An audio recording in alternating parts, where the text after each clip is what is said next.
Greetings and welcome back to Room 303 in our Talks with Walt, as we are calling our readings through the deathbed edition of Walt Whitman's Leaves of Grass. We turn now to the little poem, Thought. And of course, we've already seen 4 of these in Leaves of Grass, and this will be our 5th poem called Thought. This is the poem in the cluster Whispers of Heavenly Death. It's actually poem number 15 of the 18. So you can see that we're coming to the end. The last time we saw Thought as a titled poem, it was in Autumn Rivulets.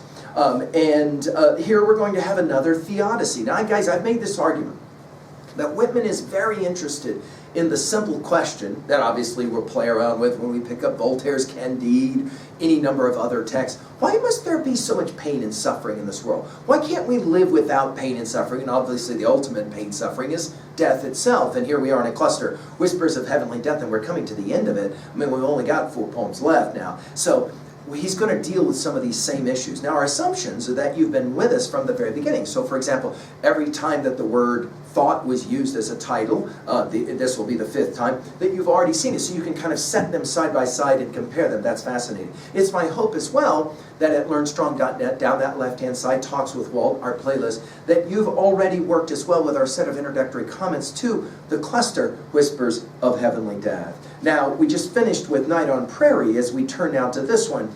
And we will let Norton's tell us a little bit about this one. This one, Norton's tells us, appeared in Leaves of Grass 1860 and 67 as number 5 of a cluster of poems entitled Thoughts. With the addition of the present lines 3-4, it appeared as a separate poem in the supplement Passage to India in 1871, 72, and 76. With no further change, it appeared in the present cluster of the final 1881 product. Now, as we turn to this poem, we want to remind ourselves what we've already said, that the word thoughts has been used 3 times as a title, and then thought 5 times. So Whitman, as philosopher, clearly were playing around with that one. He says it this way: as I sit with others at a great feast, suddenly while the music is playing, to my mind, whence it comes I know not, spectral in midst of a wreck at sea, of certain ships, how they sail from port with flying streamers and wafted kisses, and that is the last of them. Of the solemn and murky mystery about the fate of the president, of the flower of the marine science of 50 generations foundered off the northeast coast and going down, of the steamship Arctic going down, of the veiled tableau women gathered together on a deck, pale, heroic, waiting the moment that draws so close. Oh, the moment, a huge sob, a few bubbles, the white foam spurting up, and then the women gone, sinking there while the passionless wet flows on. And I, now, pondering, are these women indeed gone? Are souls drowned and destroyed so? Is only matter triumphant? Now, of course, any reader of this poem after the sinking of the Titanic would look back to this poem and see it obviously in a very prescient manner, no question.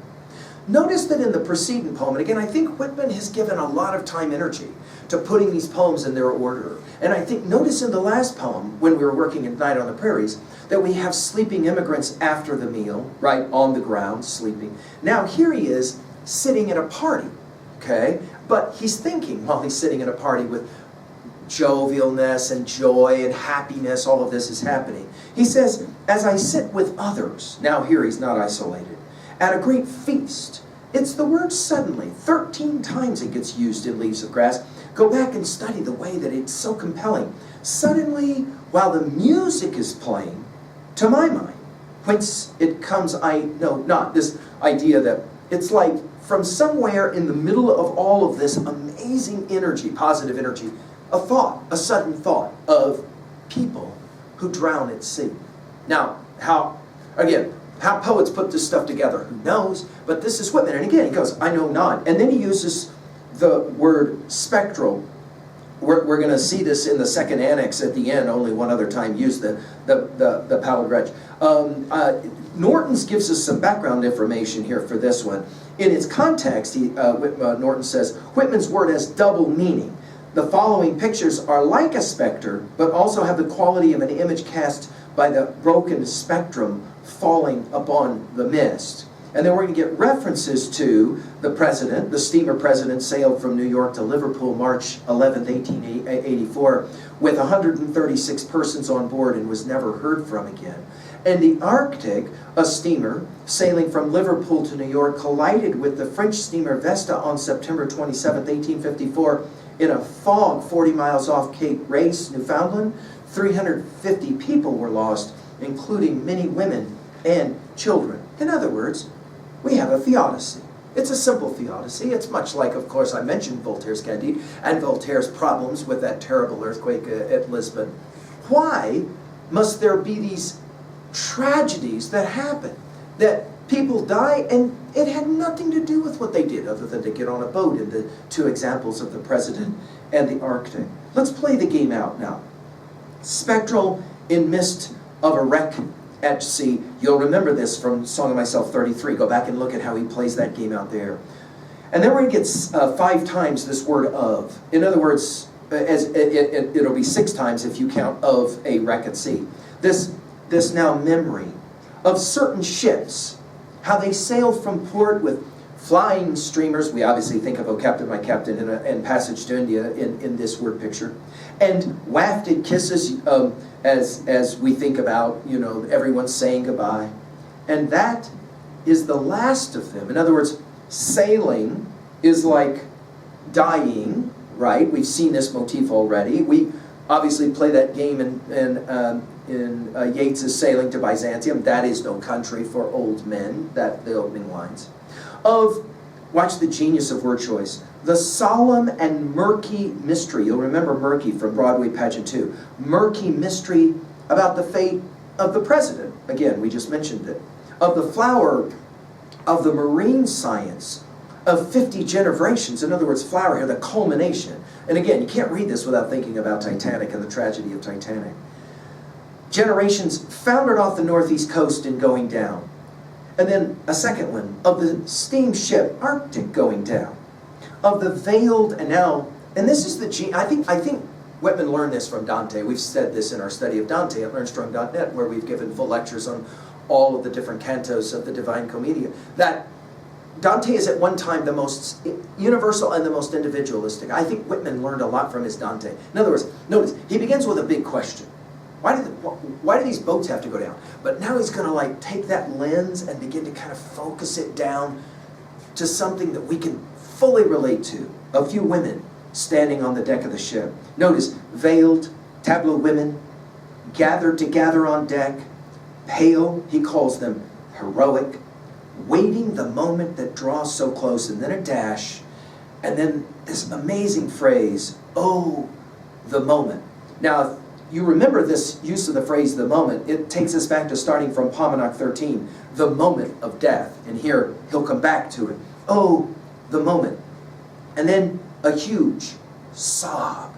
Now, we're not sure if this is the sob of Whitman, who's kind of thinking about this, or the sob, obviously, of the women. By the way, you'll remember this use in I Sit and Look Out. The sob, notice the dashes, the power of the dash. And Emily Dickinson will play the same game. A few bubbles, dash. The white foam spurting up, dash. And then the women are gone. Compelling. He makes it, and the question of theodicy, so personal.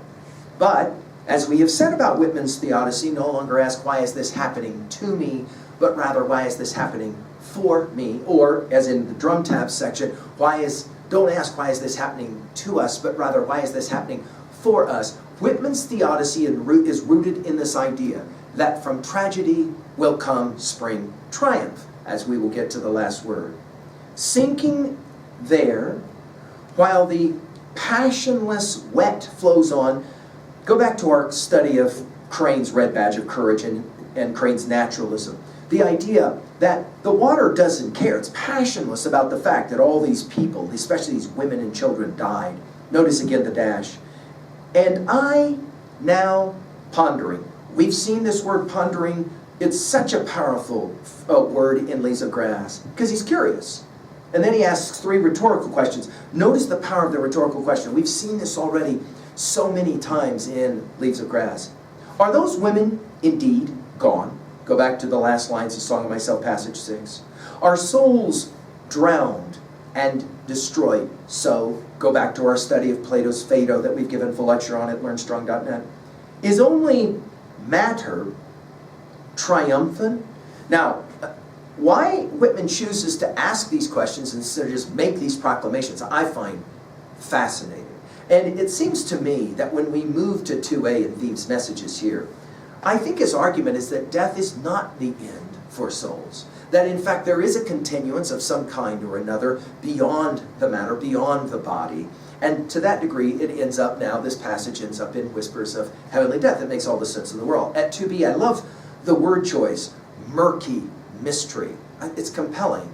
And of course, his use of the word sob. Some have seen these words as almost onomatopoeic in that there's a certain sound with sob and murky mystery. What is a theodicy? Well, it's a murky mystery. It's an enigma. Explain why, if there's an all-powerful, all-loving deity, why all these people, women and children included, drown. And he comes to the answer. But the answer is in the form of rhetorical questions. Of course, his study of the book of Job from the Old Testament will have probably factored into this decision for him. I think, as well, we've got to think at 3a about Crane's Red Badge of Courage and the naturalism. That would be of an 1895 offering. We've studied that together. But I want to take us to T.S. Eliot. I have said this repeatedly, that Eliot is very influenced by the power of Whitman, even though he refused sometimes to admit it. I want to go to the Dry Salvages, passage 4. Given what you just read, hear this, that will be published many years later in 1941. Dry Salvages 4. Lady whose shrine stands on the promontory, pray for all those who are in ships, those whose business has to do with fish, and those concerned with every lawful traffic, and those who conduct them. Repeat a prayer also on behalf of women who have seen their sons or husbands setting forth and not returning. Filia del tuo filia, Queen of Heaven.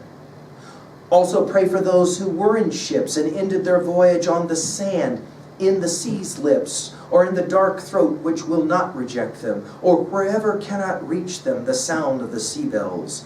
Perpetual Angeles. Now, I've given a full set of comments on this at learnstrong.net. I just want to point out that I think there is some echoes that we will hear in the Dry Salvages of a set of lines like this.